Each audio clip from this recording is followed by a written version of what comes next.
পাবনার চাটমোহরের রেল বাজারে গেলেই চোখে পড়ে বাঁশ, বেত আর ঘামে ভেজা এক গ্রামীণ চিত্র, যেখানে ফুটে ওঠে খেটে খাওয়া মানুষের জীবন সংগ্রামের গল্প।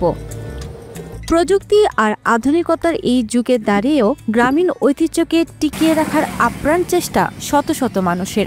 বাঁশ ও বেতের শিল্পের ওপর নির্ভর করেই জীবনযাপন করছেন এসব মানুষেরা। চলে কোনো রকম, আগের মতন চলে না, একটু কমই আর কি। কেনা আছে, হাতেও গড়ি, হাতের কামও গড়ি, কিনা ছাড়া গিয়ে এত মাল বানানো যায়, কেনাও লাগে বানানোও লাগে।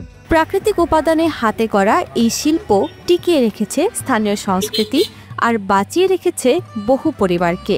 লাভ কম, খরচ বেশি, তবুও পেটের দায়ে কাজ করতে হচ্ছে কারিগরদের। তো আগে বাসার কাজ পারিও না, করিও না। যে আমার বিয়ে হয়েছে তারপর থেকে আস্তে আস্তে 20 বছর শিখতে ওরকমই।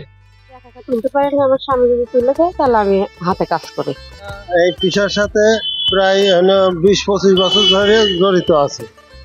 এনে প্রায় 50-60 ঘর লোক কাজ করে। নিজে অর্থ নাই, অর্থ থাকলে হয়তো আমরা কিছু ক্যাশ পাতি খাটা মনে করেন হলো আমরা বাঁশ টাস কিনে একটা পুঁজি বানান নিয়ে মনে করেন একটু সহযোগিতা পালি আমরা একটু এগিয়ে যাবো, ওই আর কি। নারীরাও নেই ঘরে বসে, পরিবারকে সহযোগিতা করতে তাদের হাতে রঙিন হচ্ছে বাঁশের পণ্য, বিক্রি হচ্ছে বাজারে, তবেই চলছে ঘরের চুলা।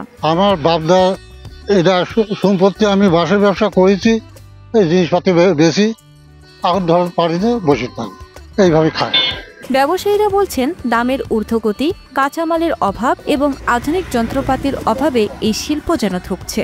সরকার বা কোনো এনজিও যদি সহযোগিতা করত তবে হয়তো আবার ঘুরে দাঁড়ানো যেত। প্রায় 150 ঘর আছে, এই ঘরের মধ্যে সবাই স্বাবলম্বী না, কিন্তু যারা কুটির শিল্পে কাজ করেন তারা অত্যন্ত অসহায়, দরিদ্র।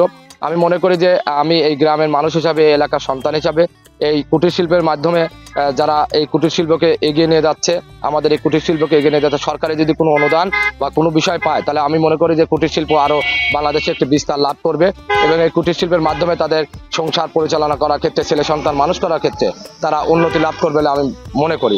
উপজেলা প্রশাসন বলছে চাটমোহরের এই কুটির শিল্পকে এগিয়ে নিতে তারা আন্তরিক।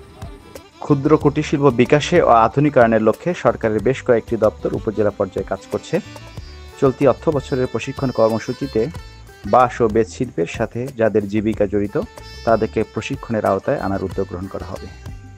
বাপদাদার পেশা এখন পর্যন্ত ধরে রেখেছেন এই কারিগরেরা, তবে পরিস্থিতি এখন যা, তাতে তাদের পরের প্রজন্মের কাউকে আর হয়তো এই পেশায় দেখা যাবে না।